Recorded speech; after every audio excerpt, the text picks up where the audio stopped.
இந்த ஆலயம் உனக்காக.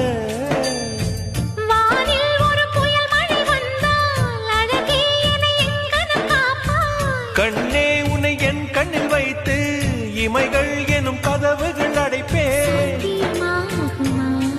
நான் சத்தியம் செய்யவா? தொடு தொடுவெனவே வானவில் என்னை தூரத்தில் அழைக்கின்ற நேரம். Uva, uva, uva, uva, uva, uva, uva, uva.